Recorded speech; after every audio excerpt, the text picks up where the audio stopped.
मेहरारू कहे लगा कि जब मर्द घरे आ गई तो मर्द अपने मेहरारू के चैन से जिए नहीं दे। जहाँ जहाँ मेहरारू जा तहाँ तहाँ मर्द जा कलश के दिखाई। मेहरारू रोज ताना दे कलश के दिखाई मुंह पकड़ा के खाली घरे घूम घूम ये घरे वो घरे खाली मेहरारू निहारत बा कमाए नहीं खे जा। मर्द कहे लगल पगला गई लो। अरे हम धंधा ऐसा करब कि तू पैसा रखे तो के मानने नहीं। मेहरारू कहे लगा छोड़ा छोड़ा बहुत पति आवे ला तू। मर्द पर से कुछ रुपया दे दी धैले होके तदे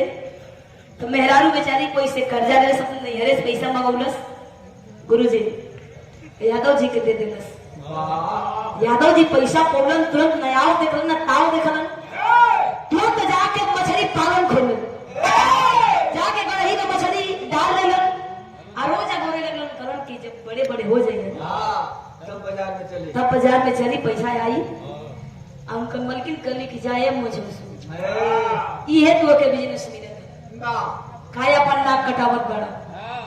मेहरारू रोज ताना दे अपने मर्द के। एक दिन यादव जी को सुन बहुत बोले ले बड़ी बर्दाश्त करी तोर बात के चलते हूँ देख ले गढ़िया किनारा इतना बड़े बड़े मछलियां भई ए भैया यादव जी सुबह के टाइम में अपने मलकिन के लेके गए गुरुजी आई अपने मलकिन के घूम घूम के भर बढ़ी दिखावे लगे आ देखा के जब किनारे बैठ के कपारे हाथ धोए के बैठे लोग मलकिन का निकाह हो ये मुगल मछली ले लिया दिखावे हम मुगल मछली ना देख ले हैं। यादव जी कहन की कभी साझिया के देख के भई गई कुल मछलिया जियत रही सरवा कोनो जहर डाल देलस रतिया में कोनो जहर डाल देलस। उनका मलकिन समझावे ले नहीं चाहे थी राउ रउआ हमार मरद बानी अगर हम ना समझाई तो रउआ के समझाई। मेहरारू अपनी मरद के समझावत बुझौलस फिर जब गाना गुड़िया रखले रहे कलश के ले जा बेचा लेकिन ऐसा धंधा मत करिए पानी वाला धंधा कतई मत करिए। यादव जी फिर पैसा पौलन कहनी कि मछली पालन ना करो ये भैया गैलन पैसा पौलन मुर्गी फार्म खोल देले उनकर मलकिन कर लिखा हो तू तेरे नदिया का ताल पे लगल बा यादव जी कहन के देखो भी अब ढेर बकबको ना यादव जी मुर्गी फार्म खोल देले। ए भैया वो मुर्गी फार्म में रोज जाए और वो मुर्गी फार्म में घुस के मुर्गियन के धमकी दे सुना अगर एको जना मर गई तो मरा के बाद जब शासक कर तो ही लोग जनवा चारा खाला लोगन लेकिन मुझे लोग ना भैया पहले का रकम फसल रहा। ए भैया कुछ दिन के बाद कुल मुर्गी बड़े बड़े हो गई अब यादव जी इतना खुश भैलन कहन की देखा है बड़ी चारा खिलोगी अब चारा ना खिलाई अब वसूली कर। यादव जी मुर्गी फार्म में घुस के मुर्गियों के धमके दे और की कान खोल के सुन लो साझी भई माँ रात बीती सुबेरे आई कि कुल जना के पीछे दूध अंडा मिले के चाहिए कुल जना कान खोल के सुन लो कुल जना के पीछे दूध अंडा मिले के चाहिए।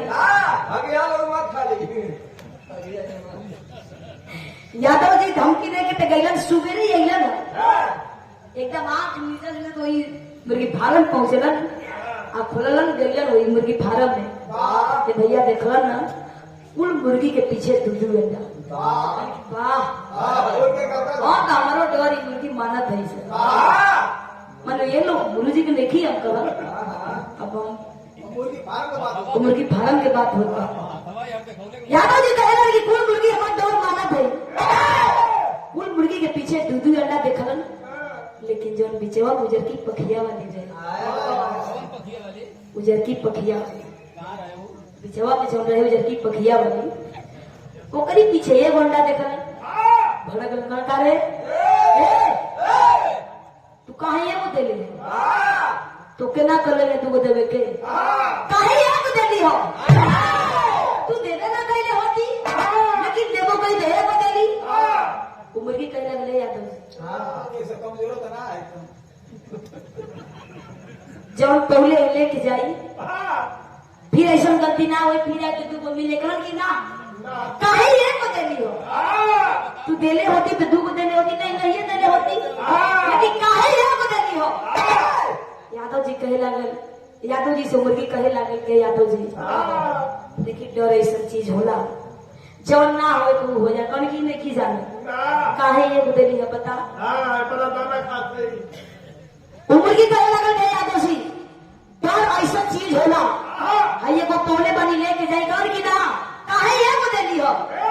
कस की देखी डर ऐसा चीज होला जो ना हो तो हो जाला। यादव जी हम टंगरिया उठा के देखी ना, हम मुर्गी ना मुर्गा। कबो कबो डर भी वही बोले कबा जैसे कि जब जाए